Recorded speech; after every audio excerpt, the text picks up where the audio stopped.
In this video, we are in the middle of picturesque Norway, and we're here to meet Tim. Tim is a multi-generational, award-winning goat cheese maker, and today he's going to let us in on how he makes some of the best goat cheese, not only in Norway, but in the world. And then we're going to sit down and taste through some of his favorite cheeses, starting with the one Norway is most famous for, brown cheese. For people coming to Norway that want to try brown cheese, what should they look for? Besides finding your cheese. No, they don't need to find mine because we struggle to make enough. Yeah, I'm good on mine. I have to say that the one made from goat's milk is much more complex than the one made from cow's milk.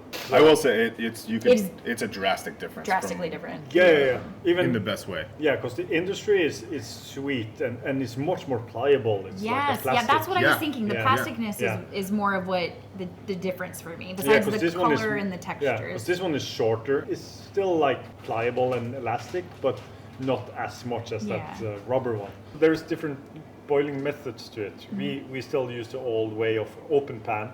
You put milk inside, you put some heating agent under. We use propane gas today. We used firewood until 1994, I think we switched to propane gas. The industry is not boiling it that way anymore. They went from open pan boiling to what they call kettle boiling. So it's pressurized kettles. They look like UFOs. Yeah. So it's pressurized kettles that will never reach high temperature, so it vaporizes much faster. And now they have gone to something they call reverse osmosis. I have no idea how it's made, but I know they take out much water before they start the heat treatment. Yeah. So it just make a drastic difference in flavor and texture. We take pride in our like a bit gritty and short texture because it shows it's not a factory. It's not mass produced, I will say we had some for breakfast, just at the hotel had some out. Yeah. Oh yeah, the color is insanely It was much different lighter too. color, but also the flavor was much lighter. Like it's a much more The savoriness rich, is hard to much explain. more rich flavor. But Yeah, because it's a much more complex cheese than Because it tastes like caramelization flavor almost, even though it's not actually caramelizing. It gets that I like. normally call it the Maillard taste. Okay, yeah.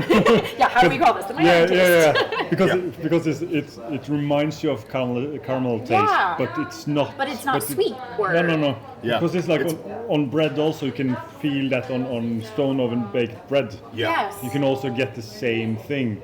And vegetables, right? Yeah, like Carrots the char and, flavor, like that. Onions. Like, that they get a component lot that. of- I didn't even think about it calling it that way, but I'm trying to do. I mean, I think it's like similar to like a savory caramel because caramel is like cooking the sugar essentially. It's just a really good caramel. So where did the waffle? How did this become a local? Like you don't really eat it like this. It's more of a sandwich thing. Yeah, we do eat it because it's good. It is good. But brown cheese is mainly for sandwiches. Do you know where this started? No, have no idea. The strawberry jam is really good too. Have you ever tried to use the brown cheese as an ingredient, like you said in Korea, where they do? Yeah, I did education first as a chef and worked as a chef or cook for some years. I continued my education as a pastry chef. So I worked as a pastry chef for 7 years in a hotel up in Geilo, a neighbor town. Okay. And they made everything from scratch. I love that place. Yeah. So every morning you had to separate like 300 eggs. Yeah. So we started using the brown cheese as a caramel or chocolate ingredient. Okay. Ooh. Yeah. So in pastries and desserts. yeah, so we made like chocolate mousse cakes. We put brown cheese instead of chocolate. Oh, okay. Yeah, so mousse cakes with brown cheese, and we made. I feel like that would be really. That good. would be really cool. Cheesecake, is that a thing? Yeah, I've seen cheesecake. recipes for Yeah, brown cheesecake is a thing, but you can because you normally use the cream cheese to make a cheesecake. For brown cheese would probably crash a little bit with the acidity and freshness of the cream cheese. Okay, yeah. But we did make what we call confectionery cakes in Norway. It's like a banana cake with chocolate, but we made that with brown cheese. Here they also sell brown cheese cookies. So instead of chocolate chips, there is brown cheese. That's cool. Oh, that's a cool idea. The thing is that you get that flavor. It's not too sweet, but you get that savory, salty notes in the cakes. Because as a pastry chef, I hate sweets. Well, and that's what I think I'm so intrigued by this is funky goat cheese can be a lot. This is so well balanced that it doesn't taste like I'm licking a goat. Sometimes I feel like that would be the case. Like it's so funky that I'm like, I just licked your hoof. Helle, can we taste some more cheese? This is going to be interesting because I couldn't tell you the last time if I've ever just had goat milk by itself. By itself. I will warn you though, the milk now tastes probably a little bit more than it usually does because now the milk is produced on when they're out grazing, and naturally that will give them a little bit less nutrition than inside. Oh, okay. Because when they're inside the barn, we make sure they get enough food. You give them. Yeah. And here they also use energy on walking out on the pasture and jumping and having fun. And so they should be happier milk. Yeah. Sometimes it can be a little bit goaty, but mostly it's quite good. Ooh, I really like that. Yeah. Like I call it the funk element. I like it, but there are times when it's too much and it doesn't taste good. So I think that's it. Like I like the flavor in this because it seems subtle to me, but I don't know how to explain it. This one tastes like the barn we have up in the mountain. Okay. Yeah. If you go into the barn, you will recognize the flavor. Oh, okay. That's what reminds when we were talking about brewing. Like that's what because in breweries, like every time I smell certain yeast strains or things like that, you can smell it and it brings back a memory. Drinking this, I can picture a barn. The milk now in the summer is normally a little bit more like a little bit more bitter because of the feed they eat. Goats, they don't like to eat grass that much. The goats is not grazing animals; they're grinding animals. They just mush down a forest if they have to. Do you taste it before you make the cheese normally, or you just No, I just smell it. Yeah, it wasn't too bad. I really liked that. Yeah.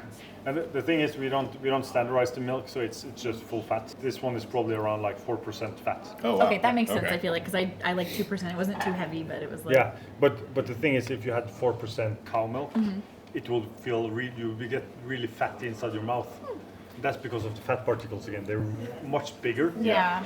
In goat milk, they're so tiny, small particles. Yeah, I would say it feels thinner in your mouth. Because that's also back to, I have nothing against pasteurization because I know what it actually does.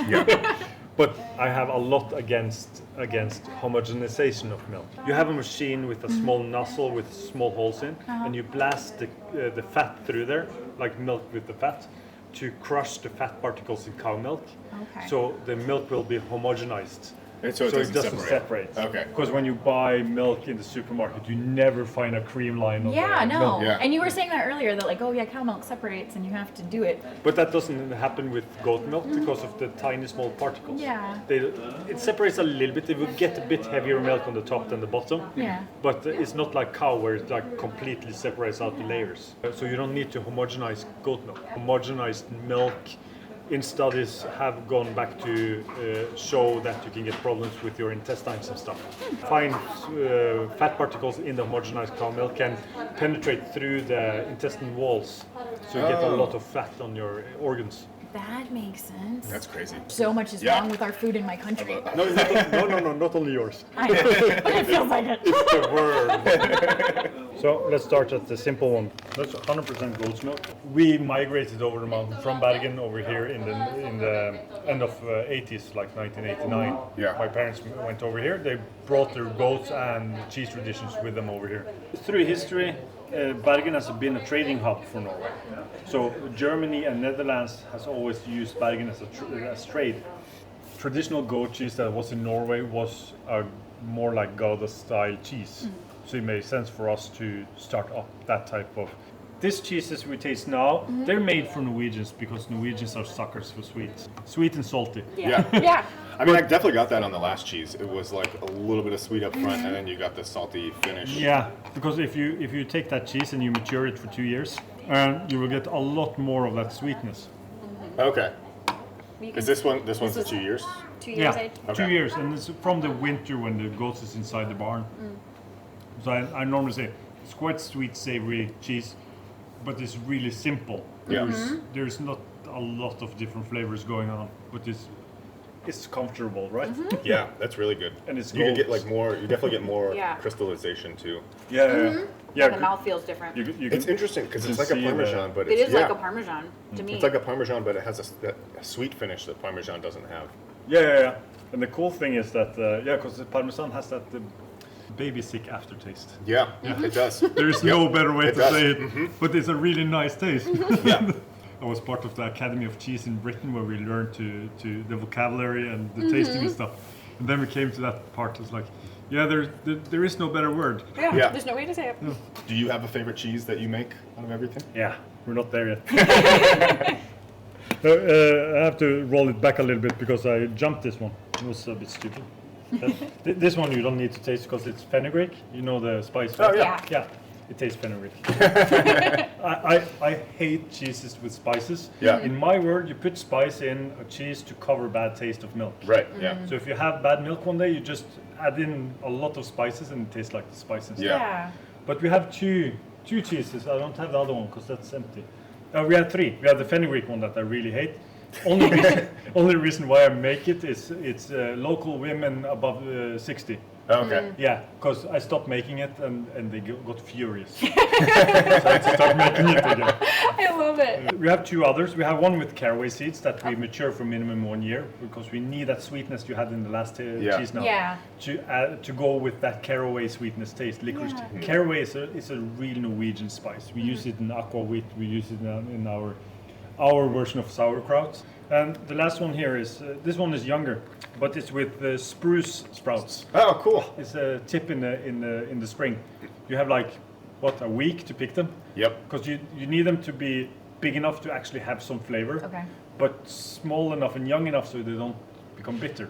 Yeah. It's very mild. And that's what I want. I want something that is complementing, not dominating. So I expected it to be like when we use it in beer, it's almost overpowering because it's so much. Like it's similar to hops, where it's like a little bitter, but a little like pine and just that like forest flavor. Yeah. And this is like really smooth. Taste the cheese first. Yeah, I want to taste the cheese. Yeah. But this one, as you said, this one is your favorite? Yeah, this is my favorite. Yeah. Because this is made from the pasture milk when the goats is up in the mountains. Okay. Yeah, I What love would you do with this? Besides, like, obviously, it would just be good on a cheese board or just eat it by itself. It's a cheese board cheese, but it's a bit expensive. But using it as a grating cheese on pastas and salads and stuff is really good. I like the balance. You still get the crystallization, but then Yeah. it's really smooth on That's the what I palate. like. It's creamy, but I do like the bites of crystal. I will say I was a little nervous coming into here not being a huge American goat cheese fan, and I've loved everything you've given me. And the cool thing, the cheese we tasted now, this cheese is made exclusively from our goat herd that is grazing in our summer farm. Yeah. And then one of the Norwegian supermarkets called Meny, they really wanted the cheese, and I told them that, sorry, I don't have enough milk. I can't make this cheese for you because I can't cover all your 180 stores in the country. Yeah. But I can give you an alternative. I can buy milk from the neighbor. So I buy milk from the neighbor when she is at her summer farm. Yeah. Then we make exact the same cheese with a different name. Because they don't taste the same. Yeah. But it's exactly the same making, same the process. same starter. Everything is the same. But Yeah. two different herds, two different farmers, two different areas they graze Yeah. on. So it became two different flavor profiles. And these are the stories that we like hearing, and that's what I like. I love seeing people in their element and geeking out on what makes them excited. I've learned so much by talking to you just because you're excited to talk about and share it, which is cool.